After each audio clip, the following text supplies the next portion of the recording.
Hi everyone, welcome back to my favorite reads of 2023. This is going to be still psychological terror, but not necessarily featuring women being driven crazy. I'm going to be trying to do a halo look with this new Il Maquillage palette I just got from Ipsy. So I'm starting just with primer.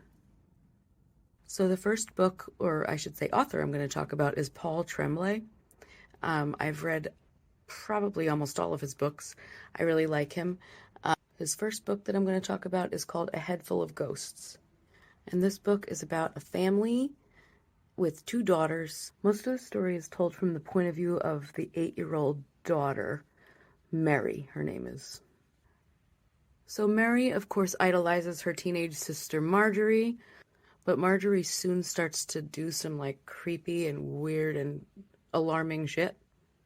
The two parents are at odds because the mom wants to keep doing like psychological treatment, but the dad, who has just become like a born again, wants to involve the priests.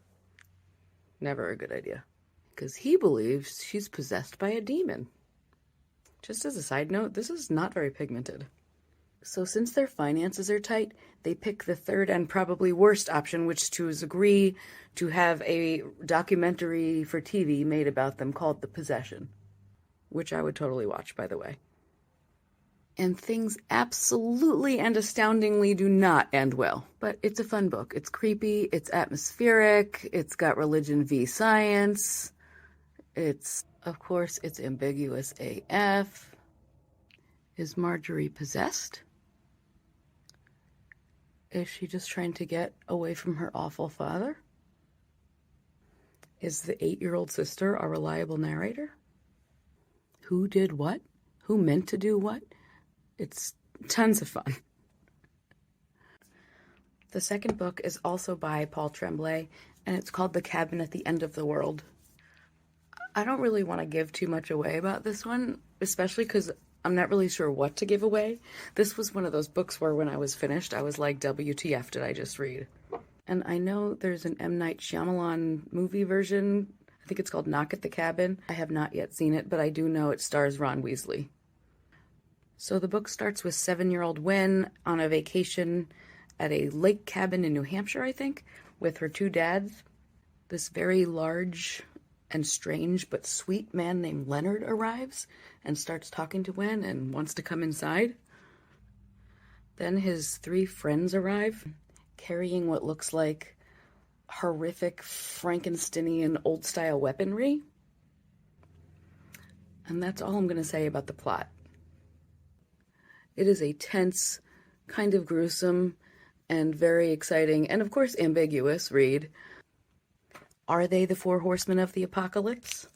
Or is it just a very unfortunate occurrence? The last book I'm going to talk about is Starling House by Alex Harrow.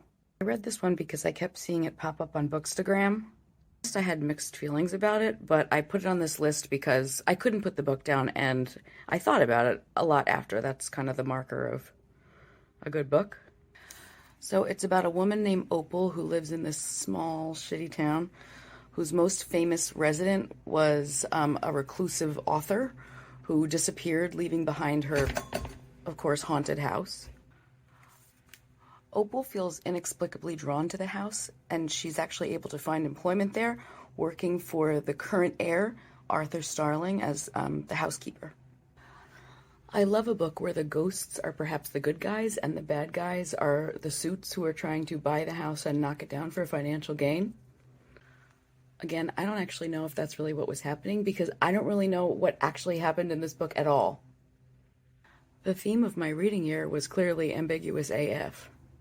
With this book, though, I came for the ghosts, but I stayed for Opal and Arthur because they were just... ugh. And that's the look. Okay, I will see you next time.